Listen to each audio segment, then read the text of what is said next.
Pimpinan interupsi. Pimpinan interupsi.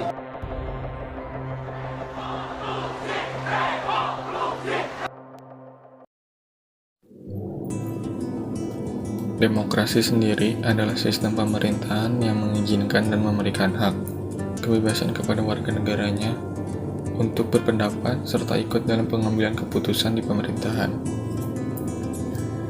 Solusi yang cocok untuk di tengah masyarakat yang pluralis dengan menerapkan sikap pluralisme terhadap masyarakat yang pluralis, di mana salah satu sudut pandang ini tiap ajarannya pasti mengandung ajaran saling menghormati. Sudut pandang inilah yang dikembangkan oleh kaum pluralis dalam menempatkan pluralitas dalam konteks persatuan dalam nilai-nilai kebangsaan tanpa melakukan intervensi terhadap tiap ajaran. Contoh sikap pluralisme adalah yang pertama, satu, menghormati setiap individu tanpa melihat latar belakangnya. Yang kedua, bersikap terbuka terhadap perbedaan yang ada. Yang ketiga, tidak memaksakan kehendak. Yang keempat, saling membantu. Dan yang kelima, tidak mengejek keyakinan, agama, ras, ataupun budaya lainnya. Pada hakikatnya, teori ilmu hukum juga bertujuan untuk menjelaskan kejadian-kejadian dalam bidang hukum dan mencoba untuk memberikan penilaian. Menurut Rothbard, tugas dari teori hukum adalah membuat jelas nilai-nilai oleh postulat-postulat hukum sampai kepada dasar-dasar filsafat yang paling dalam. Pada sisi yang demikian itu, maka sebenarnya teori hukum merupakan kelanjutan dari usaha untuk mempelajari hukum positif. Teori hukum menggunakan hukum positif sebagai bahan kajian dengan telaah filosofis sebagai salah satu sarana bantuan untuk menjelaskan tentang hukum. Empirisme mempunyai pengaruh yang menentukan atas filsafat modern, terutama dalam aspek negatifnya, yakni turunnya derajat metafisika dalam filsafat. Penolakan metafisika sebagai renungan filsafat yang unggul atau bahkan yang relevan adalah biasa, baik bagi praktisme maupun bagi positifisme logis. Kedua gerakan itu memiliki pengaruh yang besar terhadap teori hukum modern. Tetapi, dari sudut yang berbeda, sedangkan praktisme sebagai konsepsi yang bertentangan menekankan pada pentingnya studi fakta-fakta hukum. Positifisme logis terutama menaruh perhatian pada metode pembuktian. Data-data dasarnya adalah data-data matematika dan ilmu pengetahuan, dari mana berkembang suatu logika matematika bahasa. Dalam buku Principia Mathematica karya Russell dan Whitehead, logika matematika diungkapkan dalam lambang-lambang bahasa. Bentuk positifisme ini melalui bermacam-macam perubahan, menyebabkan adanya perubahan studi tentang konsepsi hukum dalam ilmu hukum analitis modern.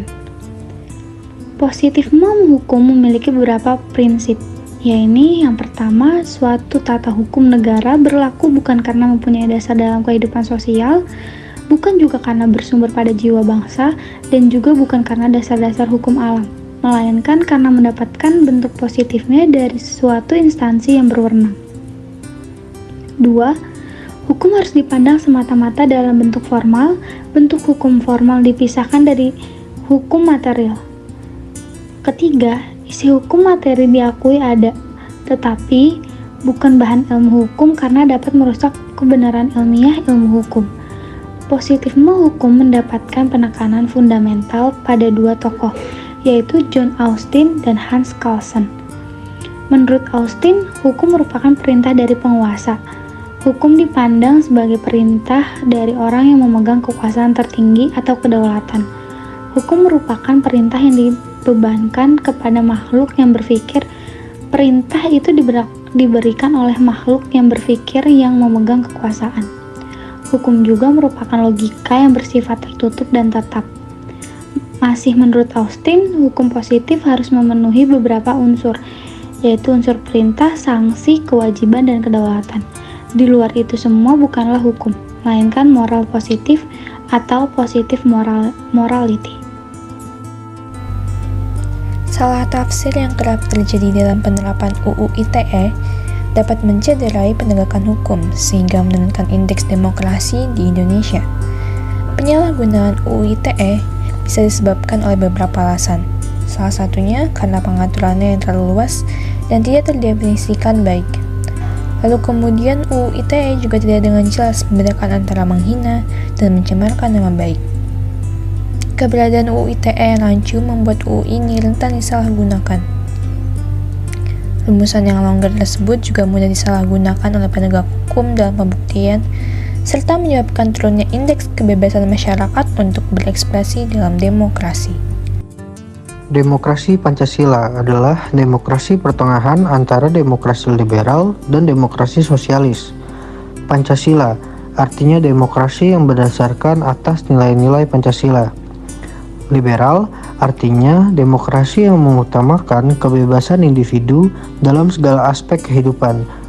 Dan sosial artinya demokrasi yang menerapkan sistem tanpa batas di mana hak milik pribadi dihapus dan diganti hak milik bersama yang diatur oleh negara. Demokrasi Pancasila memang memiliki banyak keunggulan jika dibandingkan dengan demokrasi liberal dan sosialis, karena tatanan kehidupan masyarakat Indonesia memang sangat erat dengan demokrasi Pancasila.